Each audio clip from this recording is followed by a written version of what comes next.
Well, now I'm joined in studio with Kelly Bagla. She is the queen of business law and founder of Bagla Law Firm. Kelly, thank you so much for coming on to The American Dream. Such a pleasure, Sarah. Thank you. Well, Kelly, I feel like I could just completely run out of breath going through all your accolades and the different stuff you do. So you have been named the Queen of Business Law, especially in Dreams magazine, which you had a big feature. Yes. So can you kind of describe this experience as being this Queen of Business Law and then maybe go into all the other things that you do? Absolutely, yes. Do we have about 2 hours? Yeah, I know. Fantastic. Well, I was actually given the title Queen of Business Law by my clients.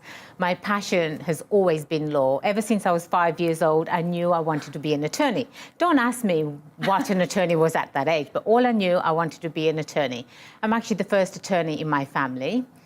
I went on to gaining all of those degrees as one does. And I was very fortunate, Sarah, to work for one of the largest international law firms in the world. That really gave me the experience. And I took that experience and I opened my own firm. It was an incredible sort of experience. Yeah. And again, I've mentioned on this show probably multiple times, entrepreneurs, you can only eat what you kill. We don't have guaranteed paychecks anymore.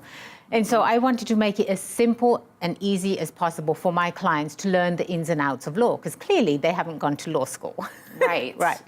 And being an attorney, being an entrepreneur, owning my own firm, just to help my clients, I decided to open a real estate brokerage as well. That's just for my clients that are in real estate.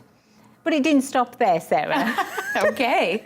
I have dabbled in other things. I actually have a plush line of toys called Eadorables, and they're currently being made by Mattel. Oh my goodness. So that was exciting, yeah. Extremely exciting.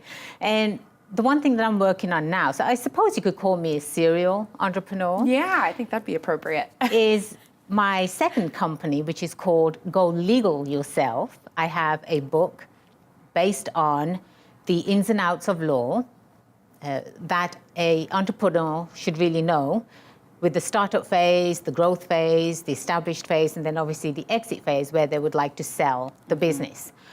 Being a woman in corporate law, at the time I was probably within the 3%.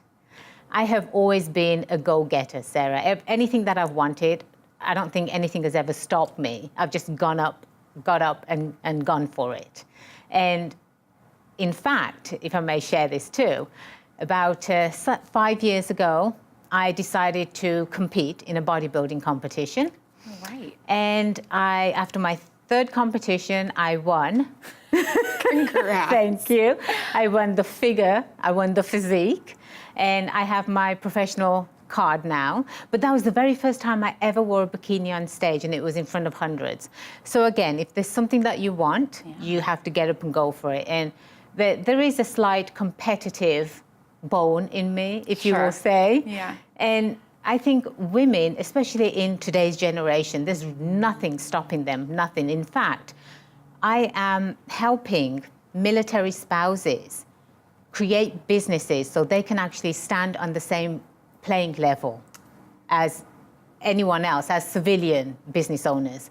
And it's always been near and dear to my heart to help military spouses and vets as well. My husband's a vet, and our son, actually, he's in the Marines as we speak. So, thank him for his service. Absolutely, thank you. Well, oh my goodness, what a list. But I love the fact that you say that you don't feel that there is any obstacle in your way. And clearly, with everything that you have set out as a goal and achieved.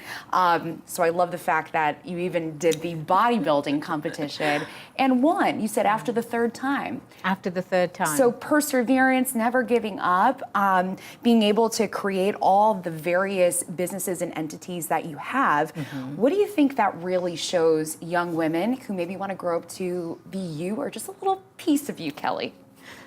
When I speak to women entrepreneurs and even women that are going to college, the one thing that I do tell them, Sarah, and the one thing that they really need to take to heart is love what you do.